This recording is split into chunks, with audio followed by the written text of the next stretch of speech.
Como uma sogra de 50 anos, eu, Rosana, deveria ser capaz de me controlar melhor em relação ao meu genro, Lucas.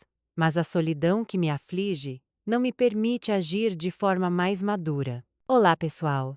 Vocês todos precisam ouvir como é a minha história com Lucas, meu genro. Será que eu consigo me controlar? Aproveitem a leitura e não se esqueçam de apertar bem a cueca. Esta é a minha história de uma sogra solitária e Lucas, o genro de bom coração. A vida aos 50 anos deveria ser um período em que uma mulher, como eu, começa a descansar mais, desfrutando dos dias com a filha e os netos, ou simplesmente preenchendo o tempo com atividades simples que acalmam o coração. No entanto, no meu caso é diferente. Como uma viúva de meia-idade, eu ainda pareço em forma alegre e animada, como uma mulher de 40 anos. De fora, parece que eu nunca envelheço. Minha pele ainda está bem cuidada. Apesar das linhas finas que começam a aparecer, meu corpo ainda é esguio e ereto, e o brilho nos meus olhos sempre irradia uma luz de vida que energiza qualquer um que interage comigo. Muitos vizinhos no bairro de Copacabana, no Rio de Janeiro, murmuram: Rosana é viúva, mas o rosto dela ainda parece o de uma moça de 40. O sorriso nunca desvanece. Não só o físico, mas minha atitude amigável e cheia de risadas faz com que as pessoas se sintam à vontade perto de mim. Eu sou o tipo de mulher que contagia o ambiente. De algo sombrio, pode se tornar alegre só de conversar comigo. Como se a idade fosse apenas um número para mim. Enquanto meu coração ainda está cheio de paixão pela vida. Como se não quisesse perder para o tempo que passa. As pessoas ao meu redor sabem que eu sou humilde, fácil de me aproximar de qualquer um, sem considerar idade, origem ou status. Eu posso brincar com as donas do mercado, enquanto negocio pimentas, rir alto com os vendedores na padaria, até mesmo me dar bem com os jovens que ficam conversando no ponto de encontro do bairro. A dona Rosana não tem frescura nenhuma, é ótima de se conversar. Dizem as pessoas que me conhecem. No entanto, por trás disso, eu também sou conhecida por ter um lado coqueto que vira piada. Eu gosto de lançar brincadeiras com tom manhoso ou palavras que deixam os outros sem graça. Por exemplo, ao passar por um grupo de rapazes, eu posso dizer rindo: Ei, não fiquem só aqui parados. Senão a pele fica preta, e aí fica difícil arrumar namorada. Minhas palavras misturadas com brincadeiras deixam o clima leve. As pessoas sabem que é só o meu jeito direto, mas para quem me conhece de perto, meu flerte não é só uma atitude. É parte da minha personalidade que me torna diferente, às vezes perigosa, às vezes cativante, dependendo de quem responde. Desde que meu marido faleceu há alguns anos, eu nunca me casei novamente. Minha solidão é preenchida morando com a minha filha adotiva, que já se casou. Nossa casa simples, no subúrbio do Rio, sempre está cheia de risadas. Mesmo não sendo filha biológica, eu a trato como sangue do meu sangue, com amor pleno e atenção sincera. A presença do meu genro, Lucas, adiciona mais alegria à casa. Lucas é conhecido como um homem amigável, bem-humorado e que sabe me respeitar como sogra. Ele frequentemente me ajuda em casa e, às vezes, me faz companhia nas conversas quando a minha filha está ocupada. Muitas vezes, as pessoas que visitam ficam surpresas com a nossa harmonia. Não há barreiras entre mim e o genro. Na verdade, o calor familiar é palpável todas as tardes, quando nós três nos sentamos na varanda da casa, tomando café, conversando sobre coisas triviais que aquecem o coração. Para mim, isso é o remédio para a solidão. Eu me sinto como se tivesse uma família intacta, apesar de ser viúva. No entanto, há uma coisa que faz com que essa família pequena receba perguntas dos vizinhos. Há 3 anos de casados, a minha filha adotiva e Lucas ainda não foram abençoados com filhos. Mesmo assim, eles não tornam isso um fardo. Pelo contrário, vivem felizes e se apoiam mutuamente. Se alguém menciona, eu respondo com uma brincadeira. Se ainda não tem filhos, significa que eu posso ser mimada por eles por mais tempo. Afinal, eu ainda não estou pronta para ser avó. Eu sempre digo isso rindo, deixando o clima leve. No fundo do coração, eu também quero muito carregar um neto no colo, mas não quero adicionar pressão à minha filha e ao genro. Para mim, a felicidade da família não se mede só pela presença de filhos, mas pelas risadas, pela companhia e pelo sentimento de proteção mútua. Mesmo assim, o vazio ainda existe, especialmente quando eu fico sozinha à noite. Às vezes, eu reflito, me perguntando se a minha solidão, como viúva, me faz sempre ansiar por mais atenção das pessoas próximas. Lucas, o meu genro de 35 anos, na verdade, eu já o considero como um filho biológico. Nossa relação é tão próxima que muitas pessoas que nos veem brincam que somos íntimos demais. Eu nunca me sinto constrangida para falar abertamente com Lucas, e o mesmo vale para ele. Nós frequentemente trocamos brincadeiras, de coisas pequenas a um pouco ousadas. E tudo isso acontece na frente da minha filha, que já está acostumada com o nosso jeito. Sogra, não provoque o Lucas o tempo todo, senão eu fico com ciúmes. É o que a minha filha frequentemente diz ao nos ver rindo juntos. Nós só rimos alto. De fora, essa família parece ideal, cheia de alegria, sem barreiras e sem vergonha. No entanto, sem que eu percebesse, a proximidade excessiva sem limites cria uma brecha pequena, que inicialmente eu considerei normal, mas que um dia pode se alargar em um abismo perigoso. E esse abismo, sem que ninguém esperasse, começa a se abrir amplamente entre mim e Lucas, guardando uma tempestade pronta para abalar a harmonia do nosso lar. Eu, que sou famosa por ser coquete, frequentemente lanço brincadeiras ousadas demais. No início, eram só provocações pequenas, como elogiar a aparência de Lucas ou brincar sobre a forma como ele se veste. Lucas, com essa camisa, você parece um cantor de samba, eu digo rindo. Lucas geralmente só sorri e responde brincando. Sogra, você inventa cada coisa. Eu sou só um cara comum do bairro. No entanto, dia após dia, minhas brincadeiras se intensificam. Às vezes, eu deliberadamente toco o braço de Lucas ao passar por ele na cozinha, ou olho com um olhar que é difícil de interpretar. Para Lucas, tudo isso é só as brincadeiras típicas de uma sogra que ele conhece há tempos. Mas, sem que ele perceba, a linha entre brincadeira e provocação começa a borrar.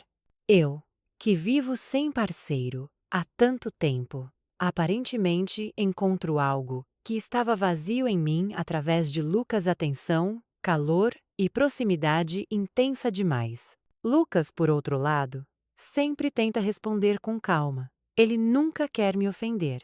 Para ele, como genro, respeitar a sogra é um dever. Mesmo quando eu exagero nas brincadeiras, Lucas prefere mudar de assunto a me repreender com firmeza. Ele sabe que eu sou sensível, fácil de magoar, mas rápido em voltar a ser alegre se tratada com gentileza. Sogra, você nunca envelhece, né? Sempre animada. É o que Lucas diz toda vez que eu provoco, tentando neutralizar o clima para evitar mal-entendidos. No entanto, em segredo, ele começa a se sentir desconfortável. Às vezes, na quietude da noite, Lucas reflete sozinho, se perguntando se o que eu faço ainda pode ser considerado normal ou se há uma intenção mais profunda. Essa pergunta gira na cabeça dele, mas ele sempre se consola com uma resposta simples. Ah, deve ser só o jeito dela. Mas o tempo passa e minhas brincadeiras ficam cada vez mais ousadas. Há um momento em que eu, sem pudor, digo: se eu tivesse a sua idade, Talvez a gente pudesse namorar, hein, Lucas? Rindo.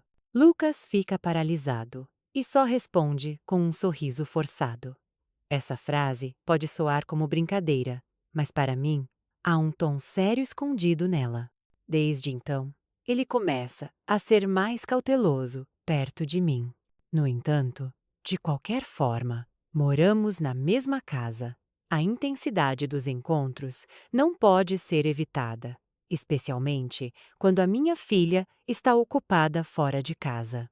Nessas horas, Lucas frequentemente se sente estranho. Ele tenta manter distância, mas eu sempre encontro uma forma de ficar perto, seja pedindo ajuda, consertando algo na casa ou simplesmente conversando longamente na sala.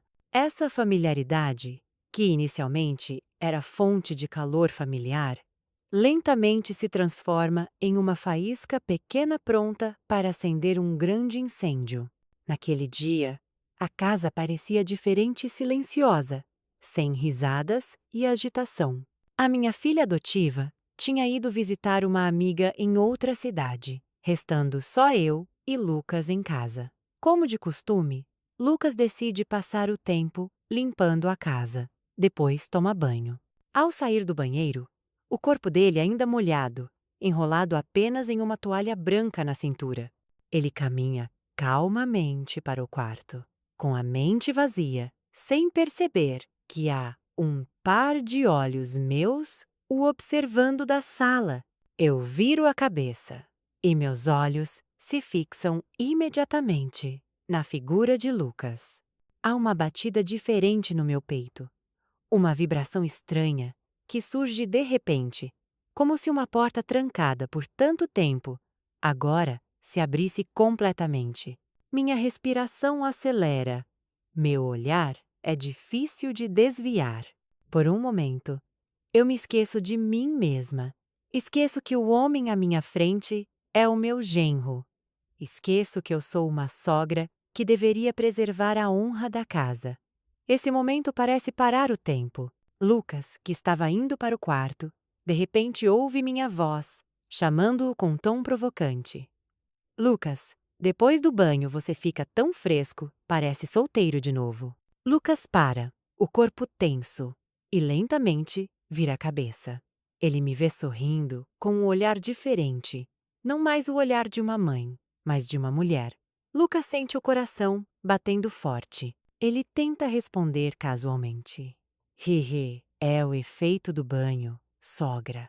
E então quer entrar no quarto rapidamente, mas seus passos param quando eu me levanto da cadeira e começo a me aproximar. Há algo no meu olhar que deixa Lucas ainda mais nervoso. Ele não sabe como agir. A situação que ele pensava ser só brincadeira agora se transforma no início de uma grande tempestade que abalará nossas vidas. Quando Lucas se vira, seus olhos encontram os meus diretamente, não um olhar comum, mas um que é difícil de explicar. Há suavidade, há ousadia e há algo que faz Lucas se sentir desconfortável. Por um instante, o ambiente fica silencioso. Só se ouve o gotejar da água do cabelo, molhado de Lucas, caindo no chão. Lucas sente uma atmosfera estranha envolvendo a sala, diferente do usual. Sogra, por que me olha assim? Pergunta Lucas em voz baixa, tentando aliviar o clima. No entanto, a pergunta só me faz sorrir levemente. Eu não respondo imediatamente. Só caminho devagar na direção de Lucas, encurtando a distância entre nós. O coração de Lucas bate cada vez mais rápido. Sua mente é um turbilhão de confusão, medo e constrangimento. Ele nunca imaginou que o meu olhar como sogra pudesse deixá-lo tão sem graça. Eu paro bem na frente de Lucas. Olho para o meu genro da cabeça aos pés e digo com um tom meio brincalhão, meio sério: Lucas, você é tão bonito, sabia? Essa frase simples soa como um sussurro demoníaco nos ouvidos de Lucas. Ele se assusta, o rosto cora e recua rapidamente, tentando cobrir o peito com as mãos. Sogra, não brinque assim. Eu sou marido da sua filha, responde ele gaguejando. No entanto, eu não recuo. Meu sorriso se alarga, meu olhar se torna mais afiado. Eu avanço mais um passo, reduzindo a distância até nossos corpos quase se tocarem. Lucas entra em pânico de verdade. Ele quer correr para o quarto, mas os pés parecem pregados no chão. A situação que ele achava ser só brincadeira agora vira realidade, uma verdade que o prende. Com mãos trêmulas, eu pego o braço de Lucas. O toque faz o corpo de Lucas arrepiar. Lucas, eu estou sozinha! Sussurro baixinho, minha voz tremendo, mas cheia de esperança. Lucas fica em silêncio. Sua mente grita em rejeição, mas o corpo fica paralisado, incapaz de se mover. Ele se sente como se estivesse em um abismo profundo. Só falta um passo para cair. Sogra, por favor, não faça isso. É um grande erro, diz ele baixinho, tentando puxar o braço. No entanto, meu aperto fica mais forte. Meus olhos se enchem de lágrimas. Meu rosto se aproxima cada vez mais, até Lucas sentir o calor da minha respiração. Só dessa vez, Lucas. Não me rejeite, digo suplicante, como se toda a dor da solidão que guardei por anos transbordasse em uma única frase. Lucas está realmente em um dilema. De um lado, sua consciência grita para rejeitar, correr e se afastar dessa tentação. Ele sabe que se ceder, isso significa trair a esposa, destruir a confiança e ferir a mulher que ama de verdade. Por outro lado, seu corpo é cercado por constrangimento, culpa e uma tentação difícil de ignorar. Essa situação sem saída o faz perder o controle. Ele tenta falar de novo, dessa vez com um tom mais firme. Sogra, por favor, me solte. Não crie um pecado grande. Mas a voz da sua consciência perde para a pressão física que se aproxima. Com toda a coragem que surge não se sabe de onde. Eu abraço o corpo de Lucas com força. O toque quase faz Lucas perder toda a sua última defesa. Meu abraço fica mais apertado, como se quisesse convencer Lucas de que eu realmente preciso desse momento. Lucas ainda tenta resistir, mas o impulso tão forte o faz vacilar. Meu Deus, o que eu devo fazer? Sussurra ele no coração, olhos fechados com força. Ele se sente como se todo o ambiente fosse testemunha muda de uma luta interna dolorosa. No entanto, o corpo dele finalmente cede à situação. Lentamente, mas com certeza, Lucas começa a retribuir o abraço, mesmo que no coração ele grite em rejeição. Naquele momento, eu solto um suspiro de alívio. Meu rosto sorri com uma satisfação difícil de esconder. Eu sinto que redescobri algo perdido na minha vida. Enquanto isso, Lucas, no mesmo instante, sente o mundo desabar sobre seus ombros. O que ele temia finalmente acontece. Ele cai em um abraço proibido que mudará nossas vidas para sempre. O corpo de Lucas parece trancado no meu abraço. Ele quer empurrar, quer correr, quer gritar, mas tudo isso só acontece no coração. Por fora, ele não consegue fazer nada. Sua respiração ofegante, olhos inquietos, enquanto meu abraço pressiona mais, recusando ser solto. Lucas, eu preciso de você. Minha voz soa baixa, mas com uma força que penetra as defesas de Lucas. Essas palavras não são mais brincadeira. É o grito do meu coração de uma mulher que viveu sozinha por tempo demais, carregando uma solidão que nunca compartilhei com ninguém. E nesse instante, Lucas se sente realmente encurralado. Ele sabe que é errado, mas por algum motivo, seu corpo se torna cada vez mais passivo. Sogra, não faça isso. Eu tenho medo do pecado, diz Lucas gaguejando. Sua voz quase afogada no nervosismo. Mas eu não ligo. Eu acaricio o rosto de Lucas suavemente. Olho para ele cheio de saudade e sussurro. Só dessa vez, Lucas, eu prometo que não vou me arrepender. Essa frase é como uma faca que perfura o coração de Lucas. Há uma parte dele que quer rejeitar completamente, mas a outra que é tentada pela minha suavidade. Eu não sou mais só a sogra aos olhos dele naquele momento. Eu sou uma mulher que anseia por afeto, que exige atenção.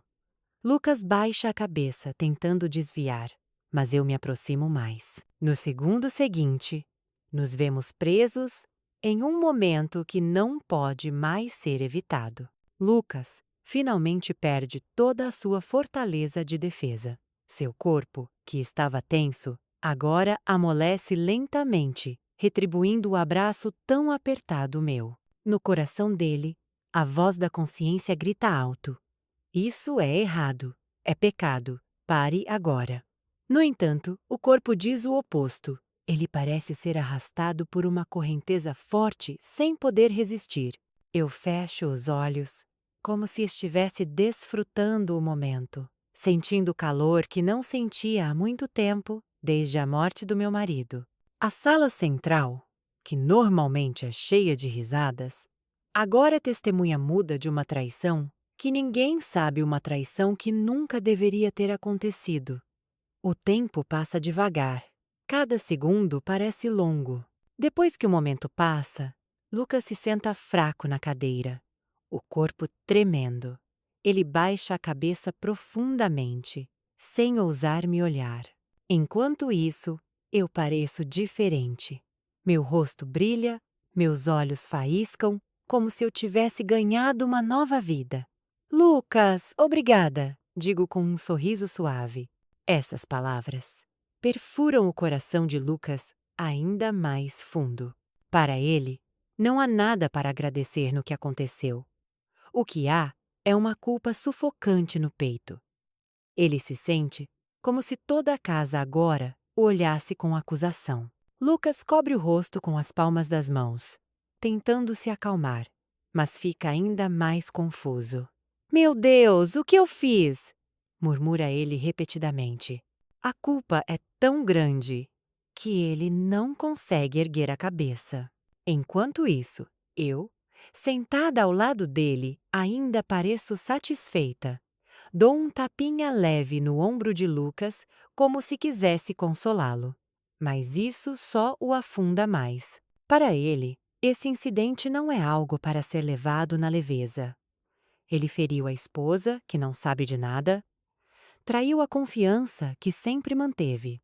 Naquela noite, mesmo com o corpo em casa, a alma de Lucas parece voar para longe, perdida em um mar de arrependimento denso. Desde o incidente proibido, Lucas se sente como se não fosse mais ele mesmo. Ele anda pela casa com a cabeça baixa, como um prisioneiro que acabou de ser condenado. Até mesmo ao sentar para comer com a esposa e eu, suas mãos tremem. A colher que ele segura quase cai várias vezes. O sorriso caloroso da esposa agora parece uma faca que perfura, porque atrás desse sorriso, Lucas sabe que guarda um segredo sombrio que não merece ser dito. Suas noites também não são mais tranquilas. Ele deita ao lado da esposa, mas os olhos ficam abertos olhando o teto, ouvindo a voz da consciência que repete: você traiu, você feriu o amor verdadeiro. Nenhuma oração noturna acalma seu coração, nenhum pedido de perdão é suficiente para apagar a culpa sufocante. Por outro lado, eu me afundo em uma satisfação. Eu me sinto mais viva, como se tivesse redescoberto a paixão perdida por anos. Em silêncio, eu sorrio sozinha ao lembrar do incidente. Para mim, Lucas não é mais só o genro, mas o homem que cura a minha solidão. Eu até começo a ousar olhar para Lucas com um olhar diferente à mesa de jantar. Ou lançar um sorriso cheio de significado quando a minha filha não está prestando atenção. Há uma satisfação escondida em mim. Não só porque o momento aconteceu, mas porque eu consegui derrubar a grande muralha que achava impossível de ruir. No entanto, eu esqueço que a satisfação momentânea, frequentemente, traz feridas longas que não cicatrizam. Lucas tenta duro manter distância. Toda vez que nos cruzamos, ele baixa a cabeça de propósito, fala só o necessário e foge imediatamente. No entanto, seus esforços frequentemente falham, porque eu sempre encontro uma forma de me aproximar. Na cozinha, eu de repente bato em seu ombro e digo manhosa: Lucas, não fique tenso assim, senão eu me sinto culpada. Lucas só fica em silêncio, o rosto corado, o corpo rígido. No coração, ele quer gritar, quer dizer: eu sim estou culpado e não vou repetir. Mas sua boca está trancada. Ele tem muito medo de ferir meus sentimentos, que ele sempre considerou como de uma mãe. É esse medo que o prende mais, tornando mais difícil se libertar da armadilha complicada. Numa noite, quando a minha filha já dormiu, Lucas senta pensativo na varanda. O vento da noite sopra frio, mas sua mente é ainda mais fria. Ele olha para o céu escuro, sem estrelas, esperando uma pequena luz que o guie para fora da escuridão interna. Ele se lembra do rosto da esposa, a mulher que o acompanha sinceramente desde o início, a mulher que aguenta firme mesmo sem filhos. Lágrimas caem sem que ele perceba. Meu Deus, quão baixo eu sou! Eu não mereço estar com ela, sussurra baixinho. Ele se sente um perdedor, um homem que não consegue manter a fidelidade. Toda vez que o riso da esposa ecoa, a culpa o atinge mais fundo. No entanto, enquanto ele está imerso no arrependimento, eu me aproximo com passos leves. Eu trago uma xícara de café quente, coloco ao lado de Lucas e sento ao lado. Lucas, não pense tanto. O que aconteceu, deixe ser uma memória bonita entre nós. Digo suave, minha voz quase um sussurro. Lucas engasga, o peito troveja.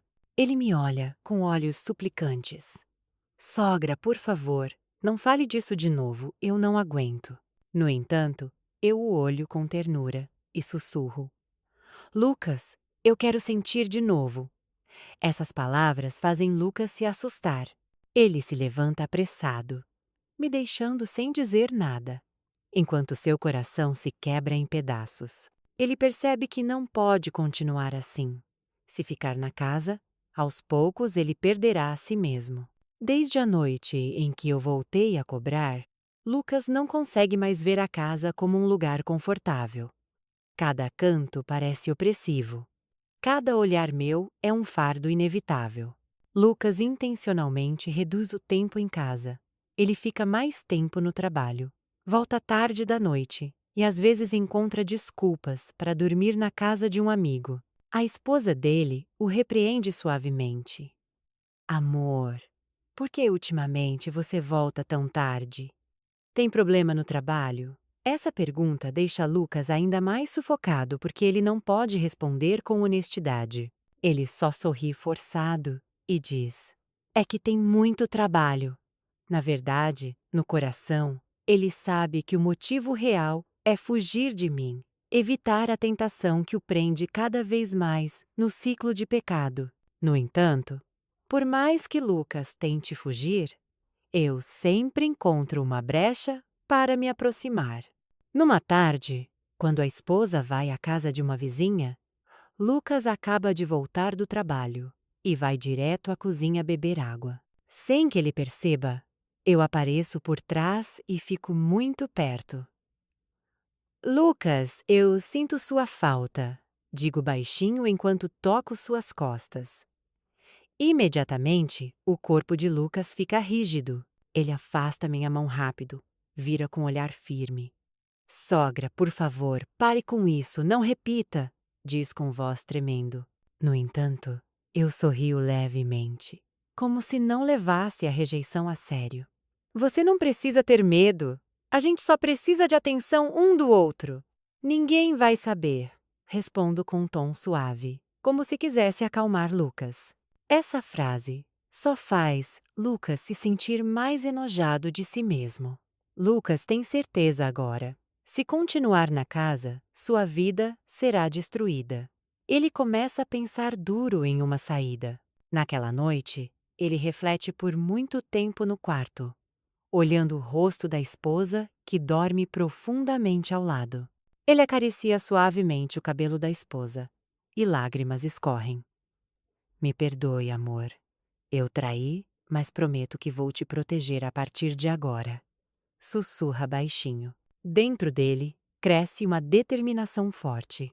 Ele deve levar a esposa para longe da casa, longe de mim, para que possa redimir o erro e proteger o casamento da destruição.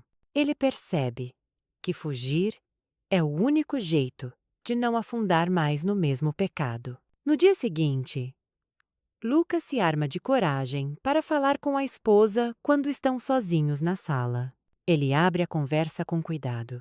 Amor, eu pensei há muito tempo. Talvez seja a hora de vivermos independentes. Vamos nos mudar da casa da sogra. O que acha?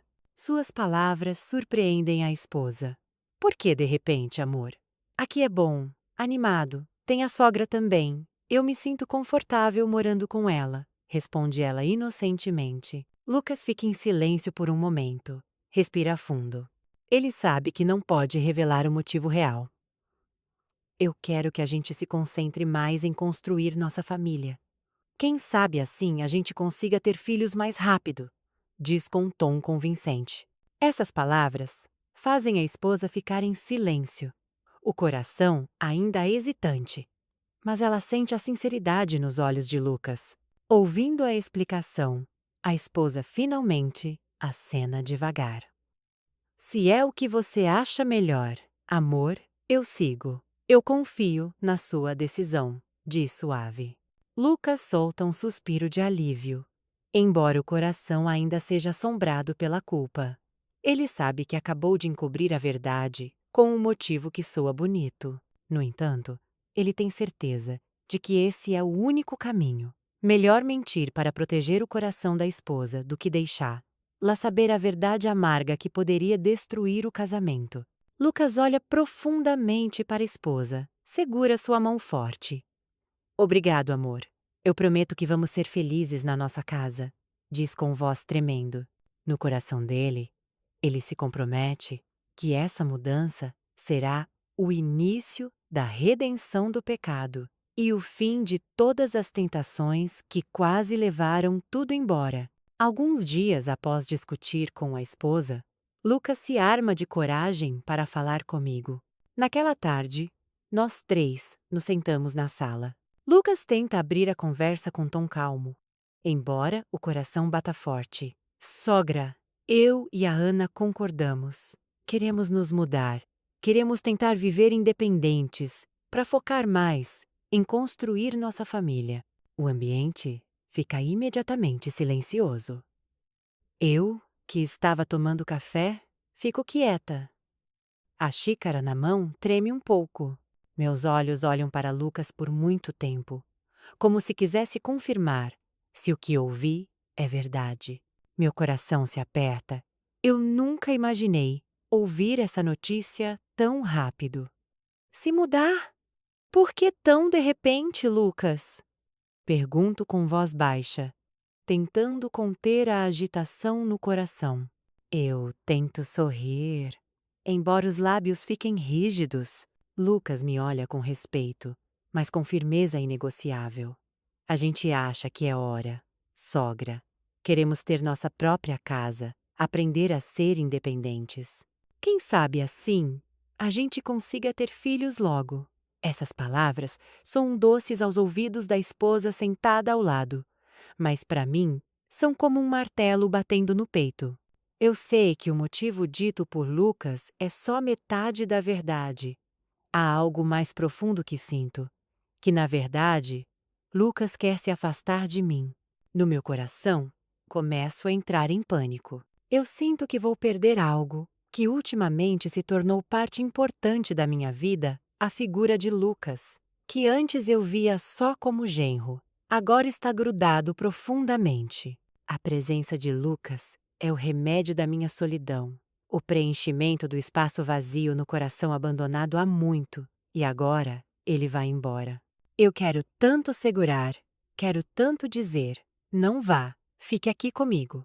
No entanto, a língua fica muda. Não ouso dizer. O que sai da minha boca é só uma frase baixa. Se é a decisão de vocês, como eu posso proibir? Um sorriso fino adorna meu rosto, mas por trás, o coração se quebra em pedaços. A esposa, que não sabe de nada, me abraça com carinho. Sogra, reze por nós. Queremos tentar ser mais independentes. Mas, não se preocupe, vamos visitar você com frequência. Essas palavras destroem ainda mais meu coração. Eu tento sorrir e aceno devagar, mas meus olhos se enchem de lágrimas. Lucas, vendo isso, sente o peito sufocado. Ele sabe que as lágrimas que eu contenho não são de uma mãe abandonada pelos filhos, mas de uma mulher que perde algo mais que isso.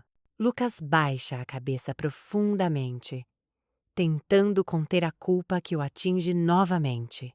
Naquela noite, após todos concordarem, eu sento sozinha no meu quarto, olho vazio para a parede, e choro em silêncio.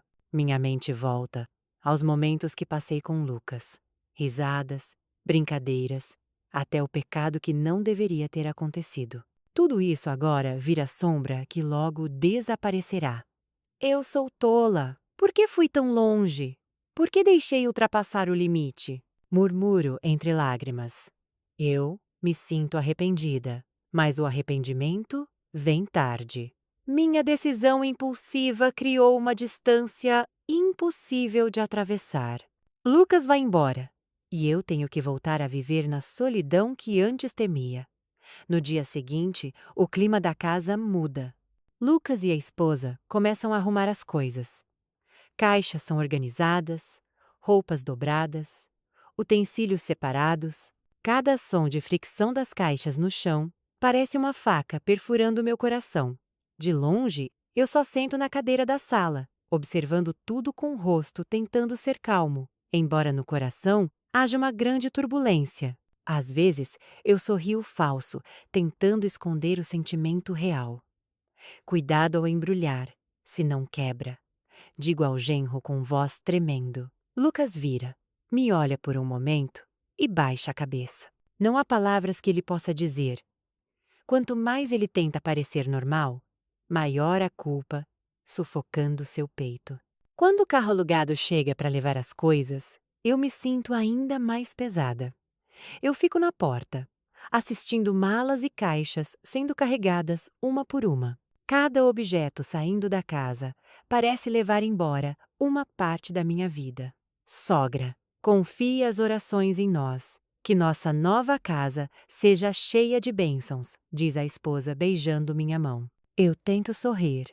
Acaricio o cabelo da minha filha adotiva e aceno. Sim, filha, a mãe reza para vocês serem sempre felizes. Enquanto isso, Lucas se aproxima. Beija minha mão com respeito. Sogra, me perdoe se errei algo enquanto morei aqui, diz brevemente. Eu contenho as lágrimas. Aceno sem falar muito. Eu sei que se falar por muito tempo, as lágrimas não vão se conter. Quando o carro começa a se mover saindo do quintal, eu fico no limiar da porta. O vento da tarde sopra suave, levando poeira da rua que sobe. Eu olho para as costas de Lucas de longe, cada vez mais desaparecendo na curva. Parece que vejo parte da minha alma indo embora. Eu levanto a mão, aceno com um sorriso amargo forçado. Assim que o carro some de vista, meu corpo fraqueja, os joelhos quase cedem. Eu fecho a porta devagar e caminho para a sala central, que agora parece vazia. A sala outrora, cheia de risadas agora, só resta silêncio. Um silêncio que perfura, fazendo minhas lágrimas finalmente caírem sem poder conter. Naquela noite, eu sento sozinha na sala. A xícara de café, na mesa, já está fria, mas não tenho intenção de beber. Meus olhos vazios. Olhando a cadeira, que antes era cheia de brincadeiras, com Lucas e a minha filha. Todas as memórias giram como um filme na minha cabeça. risadas, piadas, até o pecado que não mereço lembrar. Tudo se mistura em um. Por que deixei ir tão longe? Por que não consigo controlar o coração? Sussurro baixinho. Eu percebo que tudo começou com minha negligência em manter limites. Eu, que era muito coquete, muito ousada, jogando com fogo, até finalmente me queimar pelo meu próprio desejo. Agora o que resta é um arrependimento profundo e uma casa de volta ao silêncio. Enquanto isso, na nova casa, Lucas tenta começar uma vida nova com a esposa.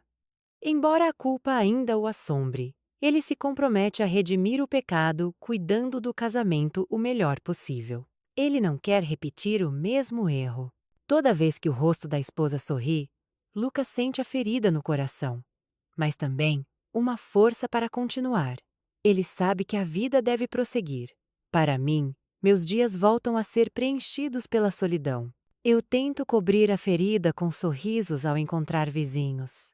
Mas no coração, eu sei que um pequeno erro levou embora minha felicidade. Lucas foi embora, mas sua marca sempre ficará no meu coração. Um lembrete de que uma tentação momentânea pode destruir tudo. E assim termina minha história, com feridas, arrependimento e uma lição amarga que o tempo nunca apagará.